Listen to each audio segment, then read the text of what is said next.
বাবা, আমরা এত দূরের নক্ষত্রগুলো কিভাবে দেখি? খুব ভালো প্রশ্ন।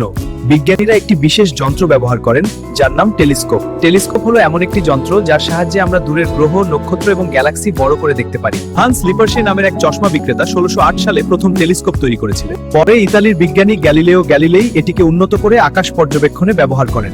বাবা, সব টেলিস্কোপ কি একই রকম? না, টেলিস্কোপের কয়েকটি ধরন আছে, যেমন রিফ্র্যাক্টিং টেলিস্কোপ, যেটাতে লেন্স ব্যবহার করা হয়, আর রিফ্লেক্টিং টেলিস্কোপ, যেটাতে আয়না ব্যবহার করা হয়। রিফ্লেক্টিং টেলিস্কোপ প্রথম তৈরি করেন আইজ্যাক নিউটন। টেলিস্কোপ নানা আকারের হয়, কিছু টেলিস্কোপের আকার আবার এক একটা ঘরের সমান। এত বড় টেলিস্কোপ কোথায় রাখা হয়? যে জায়গায় বড় টেলিস্কোপ বসিয়ে মহাকাশ পর্যবেক্ষণ করা হয় তাকে অবজারভেটরি বলে। ভারতে একটি বিখ্যাত অবজারভেটরি হলো ইন্ডিয়ান অ্যাস্ট্রোনমিক্যাল অবজারভেটরি। বাবা, তাহলে টেলিস্কোপ আর অবজারভেটরির জন্যই আমরা মহাকাশ সম্পর্কে এত কিছু জানতে পারি? ঠিক তাই, এই যন্ত্রগুলোর সাহায্যেই মানুষ মহাবিশ্বের রহস্য খুঁজে চলেছে। আরেকটা জায়গা থেকে আমরা মহাকাশ সম্বন্ধে জানতে পারি, সেটা হলো প্ল্যানেটোরিয়াম। প্ল্যানেটোরিয়াম হলো এমন একটি জায়গা যেখানে বড় গম্বুজের ভিতরে আকাশের নক্ষত্র, গ্রহ এবং মহাকাশের দৃশ্য দেখানো হয়। ভারতের বিখ্যাত প্ল্যানেটোরিয়াম হলো বিড়লা প্ল্যানেটোরিয়াম। ওয়াও! পরের ভিডিও দেখার জন্য সাবস্ক্রাইব করে রাখো। Bye bye.